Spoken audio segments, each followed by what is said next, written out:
जय जिनेन्द्र। आज है जैन सिद्धांत 32 का 21वां सिद्धांत। प्रवचन माताएं 8।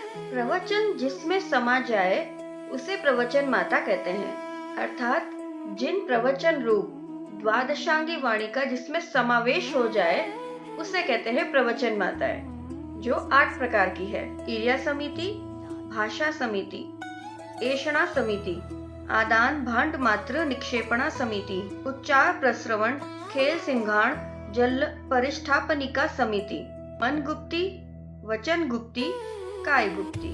सबसे पहला है इरिया समिति, अर्थात यत्न पूर्वक चलना, आवश्यकता होने पर ही उपयोग पूर्वक चलने को इरिया समिति कहते हैं। दूसरा है भाषा समिति, आवश्यकता होने पर ही बोलना, निर्दोष पूर्वक बोलना, प्रिय हित मित वचन बोलना इसके अंतर्गत आता है। साधु जी को ये पूर्णतः ध्यान रखना होता है कि उनके वचन से किसी और को हर्ट न हो। तीसरा है ऐषणा समिति, 42 दोष टालकर निर्दोष और परिमित भिक्षा आदि ग्रहण करने को ऐषणा समिति कहते हैं, अर्थात जो कल्पनीय हो, निर्दोष हो और प्रॉपर गवेषणा करके जो आहार लाया गया हो उसी को ही साधु जी ग्रहण कर सकते हैं। नेक्स्ट इज आदान भांड मात्र निक्षेपणा समिति, वस्त्र पात्र आदि उपकरण जो वे यूज करते हैं उन्हें अच्छे से पूंजना, यत्नपूर्वक रखना, यत्नपूर्वक ही उठाना, यत्नपूर्वक ही उपयोग करना इसके अंतर्गत आता है।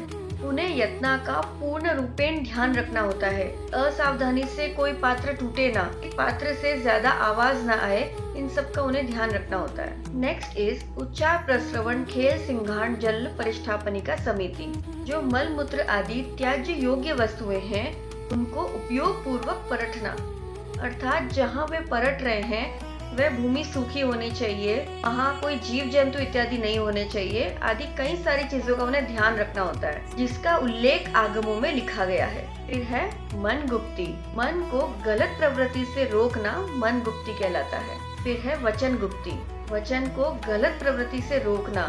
फिर है काय गुप्ती, काय को गलत प्रवृत्ति से रोकना काय गुप्ती कहलाता है। ये 8 प्रवचन माताएं संक्षेप में जिन प्रवचन रूप है, अर्थात हमारे जिनेश्वर देव जो कहकर गए हैं, आगमों में जिनका उल्लेख है उनका संक्षेप वर्णन प्रवचन माताओं में कहा जाता है। ये सभी साधु साध्वी जी को फॉलो करना अनिवार्य होता है।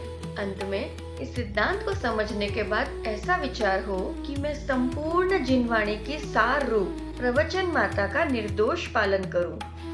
जय जिनेन्द्र।